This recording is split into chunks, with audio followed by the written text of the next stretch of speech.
menentukan kita ke neraka, ke surga, bid'ah atau tidaknya di pengadilan Allah Subhanahu wa taala. Jadi dikumpulkan ini. Ini yang mengaku bid'ahnya Rasulullah, ini yang cinta Rasulullah mengadakan maulidan. Ini di sidang Allah Subhanahu wa taala. Yang mana umatnya ini yang benar-benar cintanya dengan Rasulullah SAW. Sudah gampang itu aja, Pak. Orang hukum kita aja di dunia tidak ada yang adil. Udah benar masih salah juga. Nanti pengadilan di akhirat di hadapan Allah Subhanahu wa taala. Siapa yang paling benar? Umatnya yang benar-benar cinta dengan Rasulullah SAW. Jamaah subuh dirahmati Allah Subhanahu wa taala, alhamdulillah. Sebelum sholat subuh kita hadir di sini. Sudah azan 10 menit sebelum iqamah. Kita sholat sunnah tahiyatul masjid. Ada yang mungkin masuk 3 menit lagi langsung sholat qobliyah subuhnya atau sunnah fajarnya. Mana kata Rasulullah SAW 2 rakaat sebelum sholat subuh. Masya Allah, Allah kasih ganjaran ya Pak. Dia mendapatkan dunia beserta isinya. Masya Allah. Betapa besarnya fadilah amalan-amalan di waktu subuh itu. Makanya orang-orang yang terpilih itulah Pak yang mampu mengajak diri kita ini. Lalu diteruskan dengan sholat berjamaah. Masya Allah. Bagaikan ia sholat semalam penuh.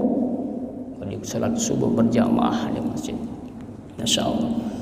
Tapi bukan semata-mata kita ingin mendapatkan pahala dari Allah Subhanahu wa taala kalau kita sholat karena kita takut ke nerakanya Allah Subhanahu wa taala. Kalau kita udah sholat bakal masuk neraka. Tapi kalau niatnya cuma itu, ubah lagi niat kita, Pak.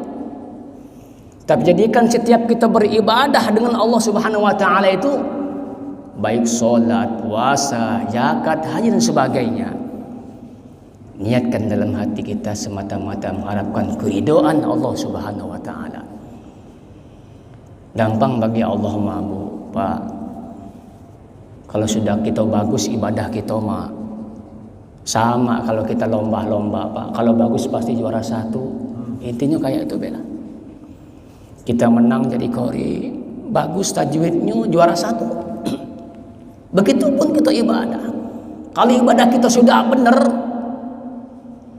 tata cara ibadah kita sudah benar, wuduknya kita sudah benar, rukun wajibnya, sholat sunnahnya sudah benar, gampang bagi Allah mah. Sudah barang tentu itu mah diterima oleh Allah Subhanahu wa taala. Ini. Lalu bagaimana mau diterima ibadah kita dengan Allah Subhanahu wa taala? Rukun wuduknya pun tidak tahu. Rukun sholatnya juga tidak tahu. Makanya banyak asal-asalan. Banyak orang yang sholat ke Allah Subhanahu wa taala tapi cuma dapat capeknya baik. Karena tidak ada tumaninahnya. Fatihahnya jadi jaga makhrajul hurufnya, baca ayatnya. Sunnah itu Pak Ustadz baca ayatnya mah. Ya kalau salah hurufnya sama baik Pak, salah arti juga. Maka itu penting sekali jamaah dirahmati Allah Subhanahu wa taala. Kalau ada orang di masjid ini ilmunya tinggi, tapi ketika dia membaca Quran ada yang lebih baik dari dia, serahkan dengan orang itu. Ini Pak sebenarnya. Bukan perkara dia ilmunya banyak, tapi ada yang nomor 2, lebih baik bacaannya, suruh dia bacaannya sebenarnya. Kalau sama-sama bacaannya yang bagus di antara A dengan B, maka tingkat yang terakhir saja. Siapa yang paling lama penduduknya tinggal di dekat masjid itu? Ini Pak. Ini salah satunya. Belum syarat jadi imamnya, harus mengetahui makmum yang masbuk dan sebagainya. Ini Pak. Kalau semuanya ini kita jalankan, insya Allah sudah barang tentu ridho Allah kita dapat. Apa yang Allah janjikan, insya Allah kita semuanya mendapatkan surganya Allah Subhanahu wa taala. Maka akan melekat Orang-orang yang sudah sholat, kepribadiannya akan dilihat, ditampakkan oleh Allah Subhanahu wa taala, tutur katanya baik, perilakunya baik. Ini Pak, itu melekat. Masya Allah. Melekat itu. Makanya kalau ada orang bertanya, Pak Ustadz, itu orang sudah sholat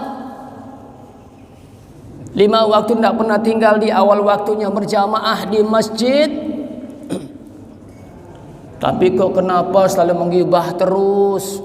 Itu Pak Imam itu setiap hari mimpin sholat di masjid, tapi Masya Allah lisannya selalu menggibah saudaranya. Nah ini Pak, ini ada yang salah ini. Ada yang salah ini.